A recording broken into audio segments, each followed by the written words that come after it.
A midlife crisis is more than just a cultural stereotype. It's a real psychological struggle that can surface between the ages of 40 and 60. Often triggered by aging, loss, or unmet expectations, it can actually lead individuals to question their identity, make impulsive choices, or abruptly abandon long term commitments. While not officially classified yet as a mental illness, the emotional and relational fallout is very real, especially for the spouses and families left behind. This podcast gives voice to those living through the aftermath, exposing the hidden pain, and seeking accountability, healing, and understanding. Thank you for joining us today on MLC Bomb Drop and Beyond. The stories and events discussed in this podcast are for informational and entertainment purposes only and should not be considered legal, medical, or professional advice. Any names, locations, or identifying details have been changed to protect privacy. Any similarities to actual persons, living or dead, or real events are purely coincidental. The information presented on this podcast is for informational purposes only and should not be considered as professional advice. Always consult with a qualified expert regarding any decisions related to your specific situation.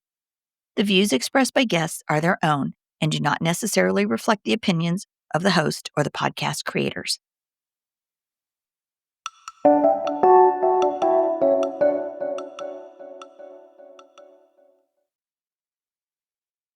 Hey, Bomb Squad, welcome back to MLC Bomb Drop and Beyond. I'm your host, Trina Laird, here to expose the truth about midlife crisis, narcissistic collapse, and the emotional shrapnel left behind. If this is your first time joining us, welcome. And if you're a regular listener, thanks again for joining in today. Well, today we're going to talk about something I saw something mentioned on Facebook the other day, and I thought, yeah, the shark eyes. It is so crazy, creepy when this happens. Um, it's a common experience among those of us abandoned during midlife crisis. The moment you realize your spouse is looking at you, but they're not seeing you. Their eyes are flat, cold, unrecognizable. And in this month, where we are celebrating the 50th anniversary of Jaws, we're going to talk a little bit about shark eyes. And if I could play that Jaws theme, I would play it right here, but it might be copyrighted, so I'm not going to do that. But anyway, so here's the deal on shark eyes. It is, according to ChatGPT, it is a neurological and psychological shutdown. You're witnessing a person who is no longer operating from their heart, but from sheer survival mode. And I know that every one of you who has experienced this and seen your spouse's eyes go black, and sometimes I know they roll back their head a little bit, almost so they don't even look at you. Maybe they're trying to hide their eyes, but there's that cold behavior. It's a trauma response. Apparently, when emotions become too overwhelming, the brain detaches. So you've got your MLCer that you love. They are physically there, but they are emotionally disconnected. No surprise. I know you're not surprised. It's no empathy, no recognition, no shame, just emptiness. It is so crazy and so creepy. Recently, we had a guest on that said she no longer felt comfortable showering in front of her husband because of she could feel he wasn't his normal self. It's that whole shark eye situation. They know somewhere deep down that what they're doing contradicts everything they once stood for. And to survive that discomfort, they numb themselves. You can't see love in their eyes because love would require self-reflection, and that hurts too much right now when they're in that situation. If your MLC spouse leans narcissistic, this may be a full-blown ego collapse. The mask has cracked. The warm, charming persona is gone. What's left is cold, guarded, emotionless, and often weaponized. Shark eyes are what's behind the mask: predatory, defensive, vacant. In the MLC tunnel, their brain is locked on escape from aging, shame, regret, mortality. Their inner world is so loud, there's no space for yours.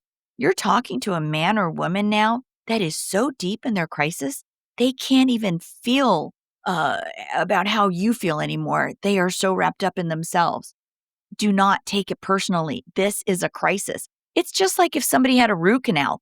Um, you're going to see them going through pain, but there's nothing you can do. And you sure as heck didn't cause that root canal. So please know that when your spouse is in midlife crisis, this is their crisis. There's nothing you could have done to prevent this.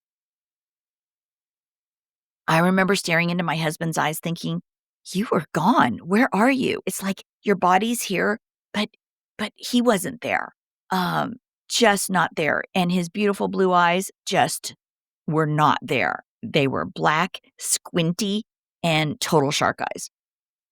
And it was horrible. It broke me. I was like, "What? It just makes no sense." And at that time, I didn't know what I was dealing with. And that's one of the reasons we're doing this podcast is to bring awareness. So other people, we hope that you will know about shark eyes before you have to see them and wonder on your own, what is this? Knowledge is power, you guys. We want to educate you. Um, uh, Dr. Ramani, a psychologist and narcissism expert, once said that the moment you feel that disconnect in their eyes, that is not your imagination. It's emotional anesthesia. They have numbed themselves to continue justifying their behavior. Because you know what, you guys? Their behavior is so unlike them. It is so uncharacteristic of them.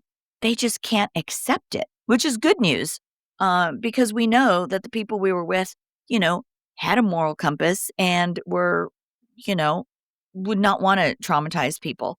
But when you've got a mental health situation that's taking over your mind and your behaviors, um, yeah, that's what happens, and they they are being numbed, and the trauma it lands squarely on the spouse, the left behind spouse, the one who is still grounded in reality. And sometimes some MLCers do come back from this. They emerge from the tunnel, they show regret, and the light in their eyes does begin to return. But some never do. So that's why you've got to focus now on from instead of watching them, instead of focusing on their shark eyes, just know that this is, hey, it's just like a root canal. They've got a toothache. There's nothing you can do. So you need to focus on healing yourself. Remember, if you're staring into shark eyes right now, I want you to know it's not your fault. It is not your imagination. And it's not your job to fix them because you cannot fix them no matter how hard we all try. And the more you try, the more you might be pushing them deeper, deeper, deeper into the tunnel. So take your focus off the void in their gaze and bring it back to the light in your own because your eyes still shine and you still see clearly, even if they no longer can. And shark eyes often leads to the next level of emotional abuse and the behavior and characteristics that you're going to see that are going to just get worse and worse pretty much before they vanish or move out or get to the next level of replay. Um, and that is the false accusations that you're going to start to see. So we're going to discuss that next.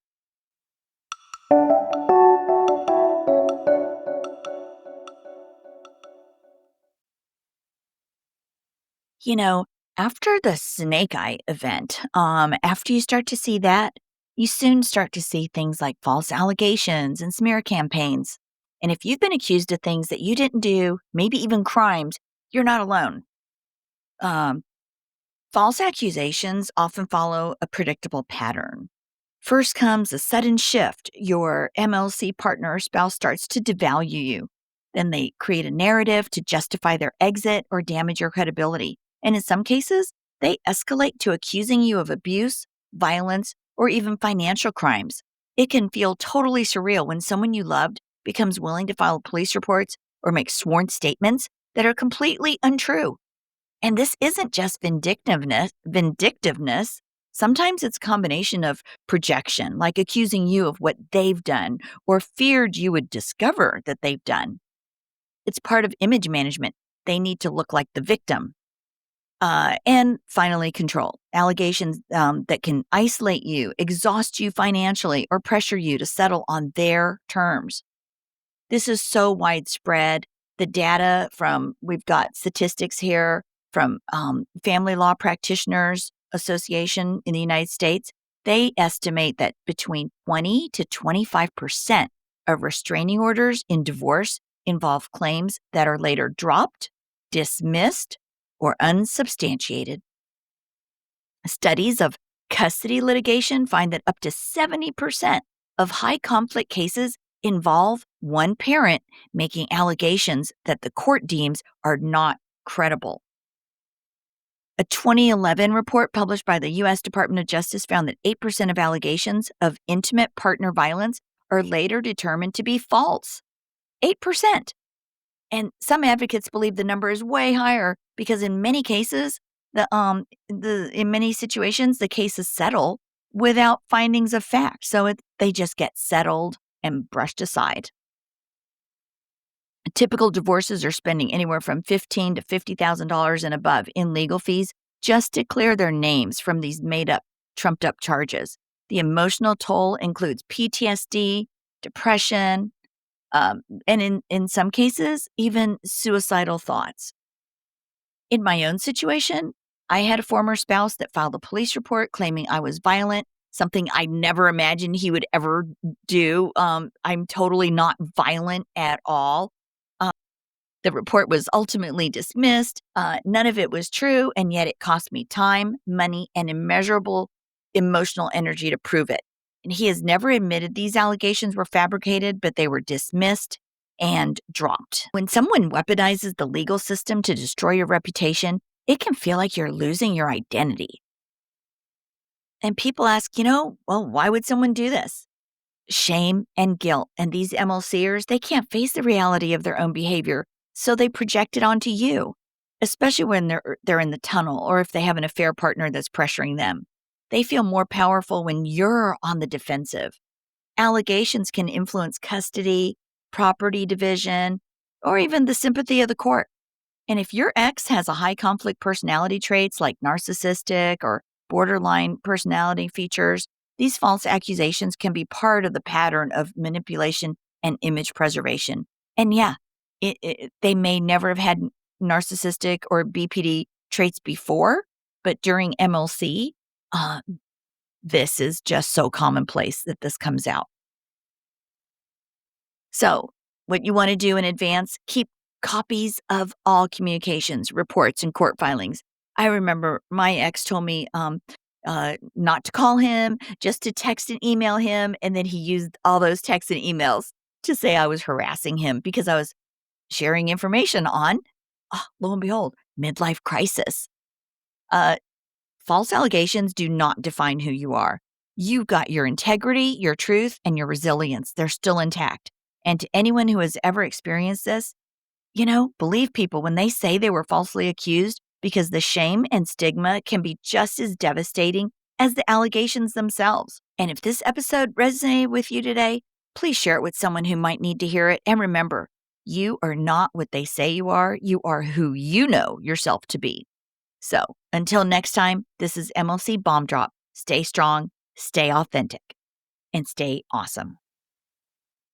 Beyond, we have reached nearly 10,000 downloads.